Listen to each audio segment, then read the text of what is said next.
그럼 오늘 함께 은혜 받으실 하나님의 말씀 보도록 하겠습니다. 말씀은 요한복음 4장 13절에서 14절까지의 말씀입니다.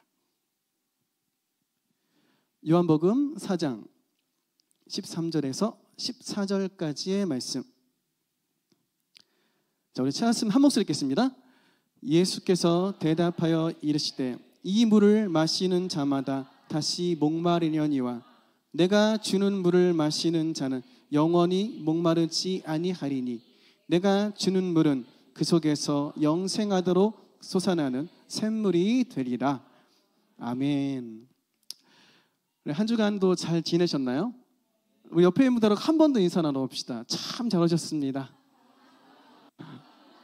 네, 한 주간 잘 살아내시고 이곳에 또 잘 오셨습니다.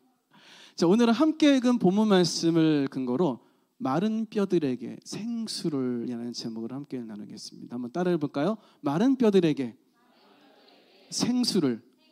한 번 더 해봅시다. 마른 뼈들에게 생수를. 사실 설교는 이게 답니다. 이 제목의 내용이 다 들어있죠. 이 제목으로 하나님께서 우리 라이드 미션을 이 신촌 하나 비전 교회에 보내신 이유에 대한 하나님의 마음을 좀 함께 나눠보고자 합니다. 저희가 이곳 신촌 하나 비전 교회에서 예배를 드린 지가 벌써 몇 주 된지 아세요? 4주차. 오늘이 4주차입니다. 네, 맞죠? 4주차 맞죠? 네. 너무 훌륭한 곳에서 함께 예배 드릴 수 있는 것이 너무나 기쁨이고 하나님께 감사의 제목이 됩니다. 네, 너무 감사드립니다. 네. 처음 이 교회에 방문했을 때 저는 조금 놀랐어요. 왜 놀랐느냐? 하나님께서 우리 담임 목사님을 통해서 왜 여기에 교회를 세우셨을까? 여기 임대료가 절대 싸지 않잖아요. 그렇죠? 그리고 주변을 보면은 주택가가 많나요? 상가가 더 많아요. 그 주차도 되게 힘듭니다. 어떻게 보면은 교회를 개척하기에 좋은 입지가 절대로 아닙니다. 사람을 모으거나 성도들이 찾아오기 좋은 곳이 절대로 아니에요. 왜 여기에 예배하는 사람들을 모으셨을까? 이곳에 이 교회를 세우신 것에는 분명한 이유가 있을 것이라고 저는 생각합니다. 그리고 회복과 중보기도와 제자도와 복음을 사역의 핵심 가치로 가지고 있는 우리 라이드 미션이 이 신촌 하나비전교회와 함께 연합하여서 예배하는 이유도 분명히 동일하게 하나님의 특별한 이유가 있을 것이라고 생각합니다. 오늘 함께 나눌 말씀은 제가 계속해서 신촌 하나비전교회와 우리 라이드 미션을 위해서 기도할 때 제 마음에 주셨던 하나님께서 우리를 이 땅에서 예배하게 하신 이유에 대한 부분입니다. 지금 주변을 보면은 화려한 볼거리가 참 많아요. 음악들도 되게 많이 잘 들고 있죠. 맛은 먹거리도 엄청 많습니다. 이 모든 것도 우리를 기다리고 있어요. 라이드 미션 지금 그 센터도 홍대 쪽이잖아요. 홍대도 만만치 않죠. 네. 왜 이런 곳에 지금 계속 라이드 미션 센터도 지으시고 왜 예배 장소도 이곳으로 보내셨을까? 무언가가 나를 가득 채워줄 것 같은 주변이지만 실상은 오히려 내 영혼을 더 목말라가게 만들고 있습니다. 우리가 살고 있는 이 시대가 사실 그런 시대예요. 무언가 되게 많은 것처럼 느껴지고 풍족해 보이지만 실상은 마음이 허하고 속이 허하고 개인 혼자 있을 때는 아무것도 가지고 있지 못한 영적으로 매우 건조한 시대가 지금이죠. 이렇게 목이 보통 우리는 어떻게 하죠? 목이 마를 때? 물을 마시나요? 역시 보통 사람들은 음료수를 사 마시죠. 그렇죠? 맞아요. 음료수나 물을 먹겠죠. 오늘은 편의상 제가 물이라고 하겠습니다. 성경도 물 얘기하니까. 그런데 이 물을 성공의 수단으로 여기는 사람들은 어떻게 생각해요? 물을 보면 어떻게 하죠? 먹나요? 안 먹어요. 팝니다. 어떻게 하면 목 마른 사람에게 값비싸게 팔 수 있을까? 제가 등산을 좋아하는데 등산을 가다 보면 산꼭대기에 아이스크림이 있어요. 아이스바도 있고요. 매고 옵니다. 파시는 분들. 그리고 엄청 비싸게 팝니다. 힘들게 왔으니까 당연히 그걸 대가 지불하고 사 먹습니다. 저는 안 먹어요. 비싸가지고 물만 먹습니다. 세상의 가치관은 이렇게 우리가 물을 어떻게 하면 비싸게 팔 수 있을까에 대한 생각이 더 많아요.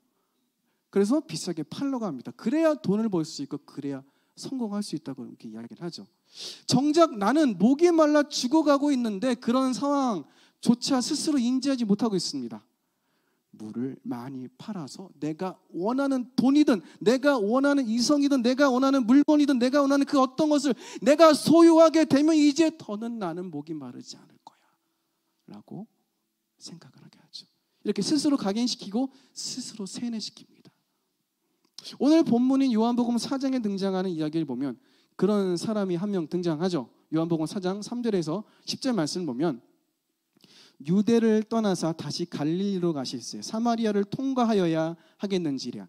사마리아에 있는 수가라 하는 동네에 이르시니 야곱이 그 아들 요셉에게 준 땅이 가깝고 거기 또 야곱의 우물이 있더라. 예수께서 그 길 가시다가 피곤하여 우물 곁에 그대로 앉으시니 때가 6시쯤 되었더라. 사마리아 여자 한 사람이 물을 기르러 왔음에 예수께서 물을 좀 달라 하시니 이는 제자들이 먹을 것을 사러 그 동네에 들어갔음이로라. 사마리아 여자가 이르되 당신은 유대인으로서 어찌하여 사마리아 여자인 나에게 물을 달라 하시나이까 하니 이는 유대인이 사마리아인과 상종하지 아니함이로라. 예수께서 대답하여 이르시되 내가 만일 하나님의 선물과 또 내게 물을 좀 달라 하는 이가 누구인 줄 알았더라면 내가 그에게 구하였을 것이요 그가 생수를 내게 주었으리라. 뭐 다 아시는 말씀이기 때문에 굳이 찾아보자고 말씀 제가 안 드렸어요. 이따가는 찾아볼 말씀이 등장할 겁니다. 예수님께서는 어느 날 외부에서 일을 마치시고 갈릴리로 돌아가게 되었어요. 갈릴리로 가는 가장 빠른 길은 사마리아를 통과하는 길입니다. 근데 보통 유대인들은 사마리아인들을 이방인들보다 더 못한 취급을 하고 있어요. 그래서 굳이 이 사마리아 지역을 통과하지 않고 멀리 돌아갑니다. 그런데 예수님께서는 굳이 사마리아 지역을 통과하는 지름길을 택하십니다. 예수님께서 왜 이 지름길을 택하셨을까요? 빨리 갈 수 있어서 그래서 이 길을 택하셨을까요? 나중에 사람들이 요청을 하니까 이틀을 더 머물다가 가신 걸 보면 빨리 가려는 목적은 아닌 것 같아요. 예수님께서는 지금 자신들이 영적으로 목말라 있는 상태이지만 그 상황을 모르고 있는 이 사마리아인들을 직접 찾아가신 것입니다. 그 사마리아인들의 대표적인 모습이라고 할 수 있는 한 사람이 오늘 등장하는 여인이죠. 이 수가성 우물가의 여인입니다. 예수님과 우물가의 여인의 만남은 여러 가지 면에서 무척 어색합니다. 더구나 그 여인은 6시에 우물가에 와서 물을 기르려고 했습니다. 유대인들의 시간은 해가 지면서 시작하기 때문에 다음 날 해질 때 하루가 끝이 납니다. 그 방법으로 시간을 따져보면 우리와 6시간이 차이가 나요. 그래서 유대 시간으로 6시면 우리 시간으로는 낮 12시. 뭐 다 아는 거죠. 제가 모르는 거 설명하지는 않아요 지금. 네. 팔레스타인 지역의 낮 12시는 어떻죠? 네, 무척 덥겠죠. 우리나라 한여름 12시보다 더 더울 겁니다. 오늘 12시 되게 덥던데. 그렇죠. 반팔 입으신 분들 보이는데. 예. 여기는 어떤가요? 더 더워요. 그렇죠. 그러니까 사람들이 안 다니려고 합니다. 웬만해선 돌아가지 않는 시간이에요. 그런데 이 여인은 지금 굳이 이 시간에 물을 기르러 우물가에 갔습니다. 왜죠? 이것도 여러분이 잘 아시는 거죠. 사람들과 대면하기 싫다는 거죠. 만나기 싫어서. 이 여인이 잠시 뒤에 예수님과 나눴던 대화를 통해 살펴보면 사람들과 엮이면 자신을 향해 수군거릴 것이 뻔하니까 그 뻔한 소리를 듣기 싫으니까 괜히 들어봤자 마음만 상하고 괜히 속만 상하니까 괜히 물 들어가서 봉변당하지 말고 그냥 덥지만 낮에 가서 떠오자 뭐 이러서 이 시간에 나온 것이 아닐까 추측해 봅니다. 예수님과 이 여인의 만남은 여러 면으로 보나 어색하고 불편할 수밖에 없는 만남이에요. 예수님은 사마리아를 싫어하는 유대인 출신이고 여인은 가뜩이나 사람들과 부딪히기 싫어하는 사람인데다가 계속해서 남편을 바꿔가며 살아왔기 때문에 지금처럼 사람들의 눈을 피해서 지내왔는데 지금 상황은 어떻습니까? 충분히 남들의 입방아에 오르내리기 딱 좋은 상황이에요. 외부인 남자하고 또 만나서 얘기를 하고 있어. 이런 말들이 퍼지겠죠. 아무래도 이 여인은 지금 상황이 너무나 불편했을 겁니다. 하지만 예수님은 이 만남을 적극적으로 활용하고 계세요. 일부러 여인과 단둘이 대화하며 관계를 맺을 수 있는 이 시간을 예수님께서는 우리에게 이렇게 찾아오십니다. 우리가 불편하고 귀찮게 여길 수 있는 순간과 시간에도 우리와 관계하고 대화할 수 있다면 얼마든지 찾아오세요. 그 시간을 적극적으로 활용하시죠. 우리는 모든 순간을 그래서 하나님을 향한 마음을 열어놓으셔야 돼요. 내가 불편한 상황에도, 내가 힘든 상황에도, 내가 정말 피하고 싶은 그런 상황에도 하나님께서는 찾아올 수 있다는 거. 이제 예수님께서는 이 여인의 가장 큰 문제를 다루려고 하십니다. 바로 목마름에 대한 이야기죠. 그래서 예수님은 이 여인에게 물을 달라고 말씀을 하십니다. 그러면서 오늘 본문 말씀을 이 여인에게 하시죠. 오늘 본문 말씀 요한복음 4장 13절에서 14절 말씀.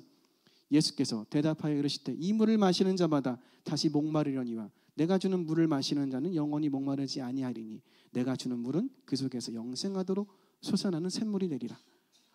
이 말씀의 여인은 그래요? 그런 물이 있다면 좀 주시죠. 이렇게 이야기를 합니다. 이때 예수님께서는 갑자기 이런 말씀을 하세요. 요한복음 4장 15절에서 18절. 여자가 이르되 주여 그런 물을 내게 주사 목마르지도 않고 또 여기 물 기르러 오지도 않게 하옵소서. 이르시되 가서 내 남편을 불러오라. 여자가 대답하여 이르되 나는 남편이 없나이다. 예수께서 이르시되 내가 남편이 없다는 말이 옳도다. 너에게 남편 5이 있었고 지금 있는 자도 내 남편이 아니니 내 말이 참되도다. 예수님께서는 지금 이 여인이 자신이 지금 영적으로 목말라 있지만 그 상태를 전혀 모르기에 계속해서 다른 것으로 채우려고 있는 그 현재의 모습을 알려주고 계십니다. 요한은 이 여인이 지금 물을 기르러 오는 것과 남편이 많은 상황을 바로 매치해서 이 성경에 보여주고 있어요. 그래서 여인이 남편을 여러 명 두게 된 이유에 대해서 목마름으로 표현을 하고 있는 거죠. 목마름의 원인이 무엇인지 모르는 상태에서 이 여인은 남자로 그 목마름을 계속 채우려고 합니다. 하지만 여전히 목마름이 해결되지 않았죠. 계속해서 남자를 바꿔가며 대리만족을 시도하게 되죠. 결국 이 여인은 그 목마름이 해결되지 않아서 다시 우물가로 와서 다시 물을 기르러 오게 됩니다. 저자의 의도는 다 이유가 있어요. 그걸 쓰고 그것을 배치한 것은. 그렇게 다시 우물가로 와서 이 여인은 예수님을 만나게 되었고 예수님께서는 다시 목마르지 않고 또 여기에 물을 기르러 오지 않게 해달라고 바로 그 여인이 예수님께 요청을 합니다. 여인의 이 요청에는 2가지 뜻이 담겨 있어요. 첫 번째, 목마르지 않는 것, 즉 근본적인 목마름을 해결해 줄 것과 두 번째, 여기에 사람들이 많고 나를 향하여 수군수군대는 이곳에 오지 않고 사는 방법을 좀 알려달라, 나를 좀 구해달라, 이 상황에서 해결해달라, 벗어나게 해달라, 이런 의미를 내포하고 있는 거죠. 이 여인의 지금 모습은 마치 세상의 가치관 속에서 살아가는 우리의 모습과 너무나 똑같습니다. 앞서 말씀드렸듯이 정작 나는 목이 말라 죽어가고 있는데 그런 상황조차 스스로 인지하지 못하고 있고, 물을 먹어서 목마름을 해결해야 되는데 정작 나는 물을 많이 팔아서 내가 원하는 돈이든 내가 원하는 이성이든 내가 원하는 물건이든 내가 원하는 그 어떤 것이든 소유하면 된다. 그러면 목마름이 해결될 것이다. 스스로 속이고 있는 거죠. 지금의 우리처럼 이 여인도 영적인 목마름에 집중하지 않고 보이는 목마름을 해결하려고 합니다. 그래서 지금의 목마름을 남자로 채우려 했던 것이죠. 우리가 돈이나 이성이나 세상의 성공으로 채우려고 했던 것처럼 말이죠. 그렇다면 이 여인의 근본적인 목마름은 무엇이었을까요? 요한복음 4장 19절에서 21절 말씀. 여자가 이르되 주여 내가 보니 선지자로소이다. 우리 조상들은 이 산에서 예배하였는데 당신들의 말은 예배할 곳이 예루살렘에 있다 하더이다. 예수께서 이르시되 여자여 내 말을 믿으라. 이 산에서도 말고 예루살렘에서도 말고 너희가 아버지께 예배할 때가 이르리라. 여인은 자신의 비밀스러운 부분까지 예수님이 알고 있자 예수님을 선지자의 한 명으로 생각을 하게 됩니다. 그래서 사마리아인이라면 궁금한 근본적인 질문을 하게 되죠. 이것은 사마리아인과 유대인이 서로 배척하게 된 중요한 이유이기도 합니다. 사마리아 지역은 예전에 북이스라엘의 후손들이 살고 있는 지역이에요. 북이스라엘의 후손들은 그들을 멸망시켰던 아수르의 혼혈 정책으로 인해서 아수르 민족과 피가 섞였죠. 그래서 남유다의 바벨론 포로 귀환 이후에 이 유대인들은 사마리아인들을 동족으로 인정하지 않습니다. 왜냐? 피가 섞였기 때문에. 이방인으로 취급하고 배척을 합니다. 그래서 바벨론 포로 귀환 이후 성전을 건축하는 과정에서도 유대인들은 사마리아인들을 배척을 해버립니다. 자기네들끼리 성전을 건축하죠. 이렇게 배척당한 사마리아인들은 이후 알렉산더 대왕 시대로 추측되는 시점에 모세가 여호수아에게 축복을 명령한 그리심산에 그들만의 성전을 건축하게 됩니다. 20절에 등장하는 이 산이라는 그 단어가 바로 그리심산을 의미하는 단어예요. 이로 인해 유대인과 사마리아인의 갈등은 고조가 됩니다. 신명기에서부터 이스라엘은 어떤 주의가 있었죠? 한 하나님과 한 성소를 강조했어요. 그렇기 때문에 사마리아인들은 그것을 어긴 것이 되죠. 즉 유대인과 사마리아인들의 중요한 갈등 요소는 예배라는 것입니다. 예배. 더구나 사마리아인들은 자신들의 예배가 진정한 예배임을 드러내기 위해 모세 오경을 수정한 자신들만의 사마리아 오경을 정경으로 삼게 됩니다. 하지만 사마리아인들의 마음속에는 여인의 질문 같은 의문이 있었을 거예요. 나는 정말 하나님께 제대로 예배하고 있나? 조상들은 그리심산에서 예배하라고 하고 유대인들은 예루살렘에서 예배하라고 하는데 나는 하나님과 정말 제대로 된 관계를 맺고 있고 제대로 된 예배를 드리고 있나? 이런 근본적인 질문을 그들은 가지고 있었을 겁니다. 이들의 이런 근본적인 영적인 목마름에 대해서 예수님께서는 이렇게 답하십니다. 요한복음 4장 23절에서 26절 말씀. 아버지께 참되게 예배하는 자들은 영과 진리로 예배할 때가 오나니 곧 이때라. 아버지께서는 자기에게 이렇게 예배하는 자들을 찾으시느니라. 하나님은 영이시니 예배하는 자가 영과 진리로 예배할지니라. 여자가 이르되 메시아 곧 그리스도라 하는 이가 오실 줄을 내가 아노니 그가 오시면 모든 것을 우리에게 알려주시리이다. 예수께서 이르시되 내가 말하는 내가 그라 하시니라. 예수님께서는 하나님께 드리는 예배는 다시 말해 하나님과의 관계는 장소가 중요한 것이 아니라 성령 안에서 진리의 말씀대로 예배하는 것, 다시 말해 하나님과 관계하는 것이 중요하다고 지금 말씀하고 있죠. 예수님께서는 지금 유대인들에게 멸시받았던 사마리아인들에게 오셨죠. 근데 그들 중에서도 멸시받고 따돌림 당했던 이 여인을 만나셔서 지금 사마리아인들이 그토록 듣고 싶어 했던 영적인 목마름의 해결이라는 복음을 전하고 계신 것입니다. 이에 사마리아 여인과 사마리아인들은 이렇게 반응을 하기 시작해요. 요한복음 4장 28절에서 30절 말씀. 여자가 물동이를 버려두고 동네에 들어가서 사람들에게 이르되 내가 행한 모든 일을 내게 말한 사람을 와서 보라. 이는 그리스도가 아니냐 하니 그들이 동네에서 나와 예수께로 오더라. 요한복음 4장 39절에서 42절 말씀. 여자의 말이 내가 행한 모든 것을 그가 내게 말하였다 증언하므로 그 동네 중에 많은 사마리아인들이 예수를 믿는지라. 사마리아인들이 예수께 와서 자기들과 함께 유하시기를 청하니 거기서 이틀을 유하심에 예수의 말씀으로 말미암아 믿는 자가 더욱 많아 그 여자에게 말하되 이제 우리가 믿는 것은 내 말로 인함이 아니니 이는 우리가 친히 듣고 그가 참으로 세상의 구주신 줄 알미라 하였더라. 여인이 물동이를 버려두고 갔다는 것은 어떤 것을 의미하죠? 예수님께서 제자들을 부르셨을 때 제자들이 뭐를 버려두고 갔죠? 그물을 버려두고 갔죠. 생계를 걱정하고 가족을 걱정했던 어부였던 제자들이 그물을 버려두고 갔던 것처럼 다 이유가 있다니까요. 그 저자가 쓴 이유가 다 있어요. 그러면은 여인이 지금 물동이를 버렸다는 건 뭡니까? 목마름이 해결되었다. 아, 물동이가 필요 없다. 그리고 또 뭐예요? 그토록 피하고 보고 싶지 않던 사람들에게 달려갑니다. 두 가지가 지금 성취된 거예요. 사람들을 피해서 살고 있는 이것 지금 현실 좀 나 좀 해결 좀 해주세요 했는데 그것이 지금 해결받게 되는 것이죠. 사람들의 눈을 의식하며 살던 삶에서 벗어나게 되었죠.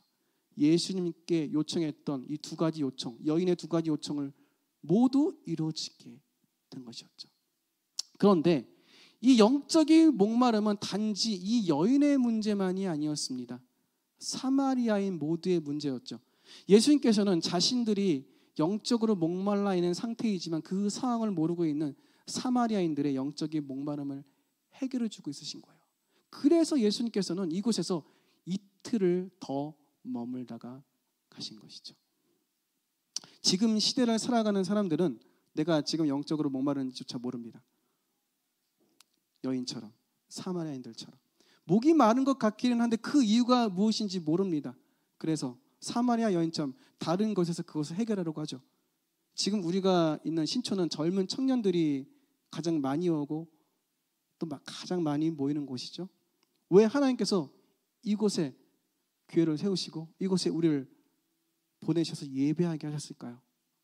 제가 청년 사역을 맡고 있어서 그런지 청년 관련 이슈가 등장할 때마다 관심을 되게 가지게 됩니다. 지난 1월 공중파 뉴스에서 등장했던 기사가 하나 있어요. 어떤 기사냐? 바로 은둔형 외톨이에 대한 부분입니다. 집이나 방 안에만 틀어박혀서 밖으로 나오지 않고 고립과 은둔 속에서 살아가는 청년들을 말해요. 저희 집안에도 한 10년 전까지 있었습니다. 저희 형이 그랬어요. 저희 형이 오랜 기간 동안 은둔해서 나오진 않았습니다. 근데 놀라운 건 학벌이 서울대입니다. 서울대에서 국제경영학과 그래가지고 공부를 잘하는 사람이 들어갈 수 있는데, 그런데 그럼에도 불구하고 군대도 공군 장교로 제대를 했어요. 중위제대. 대회까지는 못 가고 원래 공군 장교가 ROTC. 그런데 중요한 건 뭐냐면은 그런 상황에도 그렇게 갖고 있음에도 불구하고 그런 것이 있음에도 불구하고 한번 고립되기 시작하니까 나오질 못합니다. 다행히 10년 전쯤에 나와가지고 지금 일상생활 잘하고 있고 직장도 잘 다니고 있고 잘 살고 있습니다. 방에만 틀어박혀서 이렇게 살고 있는 청년들, 서울시가 처음으로 대규모 실태조사를 벌였는데 서울의 청년 전체중 4.5%, 즉 13만 명이 은둔형 외톨이로 지내고 있다고 파악이 됐어요. 지금 시대의 청년들은 자라온 환경은 너무나 좋아요. 예전보다 풍족합니다.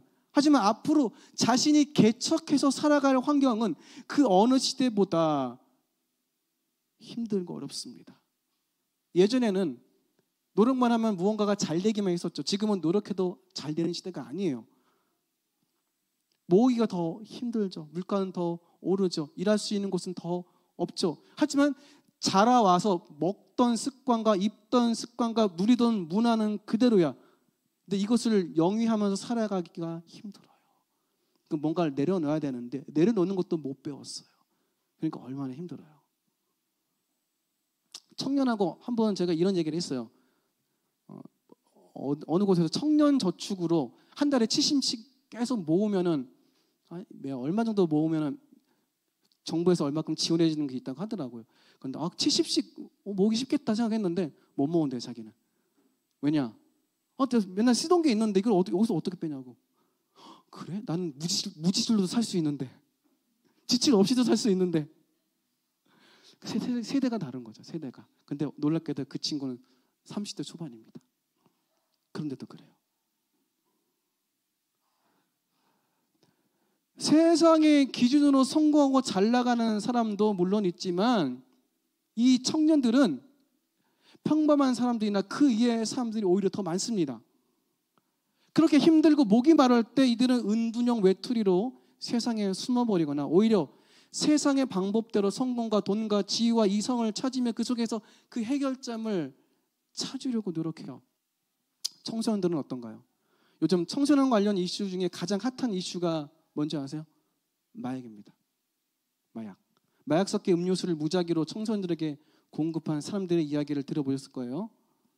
마약은 지금 청년들에게도 급속히 퍼지고 있지만 제일 큰 문제가 청소년들에게 퍼지고 있다는 사실이에요. 1998년도 그때 제 나이가 22살이었는데 그때 해외 단기 선교를 처음 갔어요. 그때 준비했던 무언곡이 리드머라는 무언곡 중에 사람이 마약을 하는 장면이 나옵니다. 근데 그때는 같이 이제 동역하는 사람들은 그 준비하는 사람들 그 공감을 못했어. 그 마약이 왜 들어온 거지? 이렇게 했었는데 이것을 배울 때 설명을 해주는 사람이 이야기를 해요. 선교지에는 마약하는 사람들이 하도 많아가지고 이것을 공감할 수 있어. 걱정하지 말라고 이야기를 합니다. 한국 땅에서는 공감할 수 없는 부분이었는데 그런데 지금은 어떨까요? 공감되는 부분이 될 거예요. 25년이 지난 지금 마약은 더 이상 남의 나라 이야기가 아닙니다. 이 나라에 이미 마에게 청소년과 청년들 속에 깊숙이 자리해 버렸어요. 왜 이들이 은둔형 외톨이가 되고 마약 중독자가 되어갈까요? 너무나 극단적이라고 생각하시나요? 아닙니다. 이것이 지금 한국 젊은 세대들의 어두운 현실입니다. 영적으로 건조하지 못해 메말라 보이는 환경에 살아가고 있는 우리 젊은 세대들의 절규입니다. 영적으로 메말라 버린 환경은 믿지 않는 사람들뿐만 아니라 그리스도인들에게도 영향을 미칩니다. 왜냐하면 우리는 그 속에서 현재 살아가고 있고 앞으로도 계속해서 살아가야 하기 때문이죠. 여러분, 겨울 밤에 잘 때 혹시 기억나시나요? 가습기를 안 틀고 자면 어때요?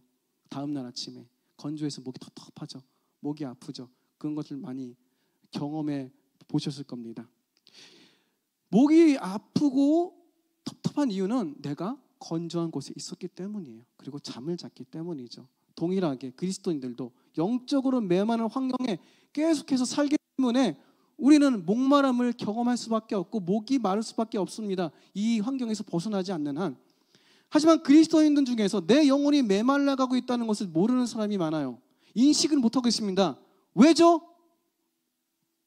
잠을 자고 있기 때문에. 내가 잠을 잘 때는 목이 마른 걸 모르잖아요. 언제 알게 돼요? 깨어나야 압니다. 그래서 아이고 목 말라 그래서 그때부터 물을 먹기 시작하죠. 근데 사실은 그 중간에 이미 목은 말라 있어요.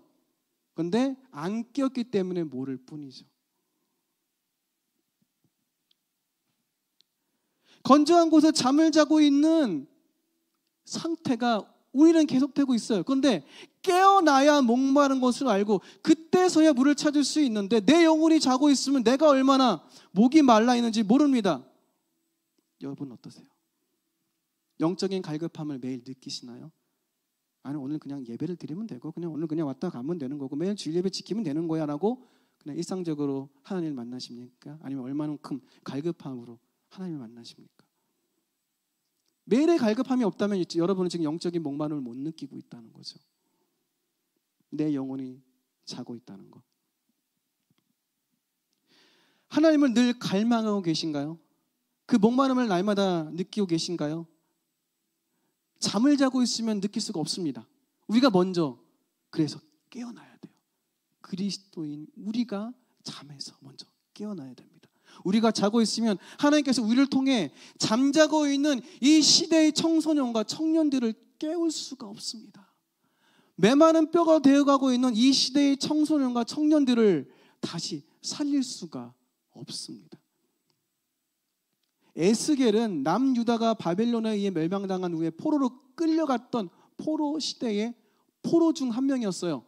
포로 중 한 명. 지금 우리처럼 이 시대를 살아가고 있는 한 명. 하나님께서는 그들과 같은 포로였던 에스겔을 깨우시고 나타나셔서 유다가 멸망한 이유에 대해서 설명하시고 에스겔에게 이런 환상을 보여주십니다. 한번 찾아볼까요? 준비됐나요 혹시? 에스겔 37장 1절에서 8절 말씀. 네. 함께 읽어보겠습니다. 읽겠습니다. 여호와께서 권능으로 내게 임재하시고 그의 영으로 나를 데리고 가서 골짜기 가운데 두셨는데 거기 뼈가 가득하더라. 나를 그 뼈 사방으로 지나가게 하시기로 본즉 그 골짜기 지면에 뼈가 심이 많고 아주 말랐더라. 그가 내게 이르시되 인자야 이 뼈들이 능히 살 수 있겠느냐 하시기로 내가 대답하되 주 여호와여 주께서 아시나이다. 또 내게 이르시되 너는 이 모든 뼈들에게 대언하여 이르기를 너희 마른 뼈들아 여호와의 말씀을 들을지어다. 주 여호와께서 이 뼈들에게 이같이 말씀하시기를 내가 생기를 너희에게 들어가게 하리니 너희가 살아나리라. 너희 위에 힘줄을 두고 살을 입히고 가죽으로 덮고 너희 속에 생기를 넣으리니 너희가 살아나리라. 또 내가 여호와인 줄 너희가 알리라 하셨다 하라. 이에 내가 명령을 따라 대언하니 대언할 때에 소리가 나고 움직이며 이 뼈 저 뼈가 들어맞아 뼈들이 서로 연결되더라. 내가 또 보니 그 뼈에 힘줄이 생기고 살이 오르며 그 위에 가죽이 덮이나 그 속에 생기는 없더라. 하나님께서는 에스겔에게 유다라는 마른 뼈가 어떻게 살아나는지를 환상을 통해 보여주십니다. 그런데 아직은 무언가가 부족해 보여요. 왜냐하면 가장 중요한 단계가 남아있기 때문입니다. 37장 9절에 10절 말씀 함께 읽겠습니다. 또 내게 이르시되 인자야 너는 생기를 향하여 대언하라. 생기에게 대언하여 이르기를 주 여호와께서 이같이 말씀하시기를 생기야 사방에서부터 와서 이 죽음을 당한 자에게 불어서 살아나게 하라 하셨다 하라. 이에 내가 그 명령대로 대언하였더니 생기가 그들에게 들어가매 그들이 곧 살아나서 일어나 서는데 극히 큰 군대더라. 에스겔이 생기를 향하여 대언하게 되자 생기가 사방에서부터 와서 죽은 자들을 살아나게 만듭니다. 하나님께서 우리를 이 땅에 보내신 이유가 바로 여기에 있습니다. 에스겔이 했던 일이 바로 우리가 해야 할 일입니다. 우리는 마른 뼈들 같은 이 세대에 생기를 향하여 대언해야 합니다. 생기가 뭐죠? 바로 성령이죠. 성령을 통해 메마른 뼈들이 생수를 마시게 해야 됩니다. 영적으로 목마른 이 세대가 생수의 근원이신 예수님을 만날 수 있게 해야 됩니다. 세상의 것으로 채울 수밖에 없는 사람들의 깨어진 마음속에 생수의 근원이신 예수님으로 가득 채워야 합니다. 세상의 것으로 채우는 것이 아니라 생수로 채워야 된다는 것을 알려줘야 됩니다. 이를 위해서 가장 먼저 해야 할 것이 뭘까요? 나 자신의 영적 상태를 살펴보는 겁니다. 왜냐하면 내가 채워줘야 남들을 채워줄 수 있기 때문이에요. 제가 청년생활을 하는데 종종 힘이 듭니다. 왜냐? 내가 체험받지 못한 상태에서 매일 양육을 해야 되고 또 매주 설교를 해야 되고 또 사람을 만나야 돼요. 또 예배 교회에서 찬양 인도도 해야 돼요. 그러면은 계속 소비만 합니다. 채우지 않은 상태에서 뭔가를 하면 제 마음이 너무나 힘들고 뭔가 불안하고 하면서도 너무나 제가 하나님께 죄송해요. 우리가 먼저 하나님 앞에 체험받지 않으면 절대로 남들에게 전해줄 수가 없습니다. 나의 목마름을 해결해야 다른 이들의 목마름을 해결될 수 있다는 것을 잊지 마시길 부탁드리겠습니다. 나 역시도 깨진 항아리에 불과합니다. 너희들은 깨진 항아리에 생수의 근원이신 주님께 들어가야 돼 말하기 전에 나 역시도 깨진 항아리라는 것을 잊지 마셔야 돼요. 밑빠진 독입니다. 이 독에 많은 물을 아무리 부어봤자 물이 빠져나갈 수밖에 없습니다. 깨진 부분이 사람마다 다를 수는 있어요. 조금 깨진 사람도 있을 수 있고 조금 크게 깨진 사람도 있을 수 있고 절반이 아예 날아간 사람도 있을 수 있겠죠. 결론은 깨진 부분이 어떤 크기든 물은 빠집니다. 바늘만한 구멍이 있어도 물은 빠집니다. 그렇다고 깨진 부분을 붙이려고 해도 결국은 그 물은 다시 새어나게 돼 있어요. 깨진 거는 마무리할 수가 없어요. 완벽하게 붙일 수가 없어요. 세상에 어떤 방식으로 채우려고 해도 채워지지 않습니다. 그렇다면 나라는 깨진 항아리를 포기해야 될까요? 예수님께서는 우리를 포기하실까요? 그렇지 않습니다. 예수님은 자신을 영생하도록 솟아나는 샘물이라고 말씀하셨죠? 왜 그렇게 말씀하셨을까요? 영생하도록 솟아났기 때문에 영생하도록 채울 수 있다는 것이겠죠. 바로 나라는 깨진 항아리를 통째로 그 속에 던져야 돼요. 나라는 깨진 항아리가 그 속에 푹 잠길 수 있도록 깨진 항아리 전체를 그 샘이 그 강물이 생수가 덮을 수 있도록 나를 던져야 됩니다. 우리가 가지고 있는 모습 그대로 그 넘치는 물 속에 나를 담기면 됩니다. 어떤 크기로 깨져 있어도 아니 항아리의 절반이 없어도 그 물 속에 담그기만 하면 그 항아리 안은 물로 언제든지 가득히 채워질 수 있습니다. 이런 경험이 있을 때 우리는 담대히 이 복음을 메말라가는 이 시대에 전할 수 있게 됩니다. 마치 사마리아 여인처럼 그토록 피하고 싶었던 사람들에게 달려갔던 사마리아 여인처럼. 여러분은 지금 목마름을 느낍니까? 하나님 앞에 영적인 갈급함을 해결하는 마음이 있으신가요? 오늘 이 시간 넘치도록 솟아나는 샘물이 되시는 예수님께 나를 먼저 던져보시기 바랍니다. 그냥 발만 담그시면 안 돼요. 그 속에서 목마름을 해결하였다면 이제는 같이 목말라고 있던 사람들에게 그 생수를 전하시기 바랍니다. 메마른 뼈들이 생수를 마시게 하시기 바랍니다. 하늘에서 성령의 단비가 내려 말말라가는 이 땅을 적셔 주시옵소서. 그렇게 함께 기도하는 오늘 이 시간이 되었으면 좋겠습니다. 기도하겠습니다. 하나님, 오늘 말씀을 통하여서 내 영적인 상태가 어떤지를 한번 생각해 봅니다. 하나님을 얼마나 갈급하게 찾고 있는지, 하나님을 얼만큼 간절히 바라고 있는지. 이제 기도하옵기는 우물가의 그 여인처럼 하나님을 더 깊이 찾게 하시옵소서. 목말라 있는 그 여인이 자신이 어떤 상태인지 몰랐던 것처럼 저도 잘 모릅니다. 너무나 모르겠습니다. 안다고 생각했는데 정말 모르겠습니다. 하나님, 오늘 저에게 알려주시고, 하나님, 제가 그렇게 먼저 체험받을 수 있는 이 시간이 될 수 있도록 주님, 성령으로 임재하여 주옵소서. 오늘 나를 만져주옵소서. 오늘 이곳에 우리와 함께하여 주옵소서. 하나님의 놀라운 생수의 근원이신 예수님을 내 안에 부어 주옵소서. 성령의 단비를 내 안에 부어 주시옵소서. 모든 말씀 살아계신 예수님의 이름으로 기도드립니다.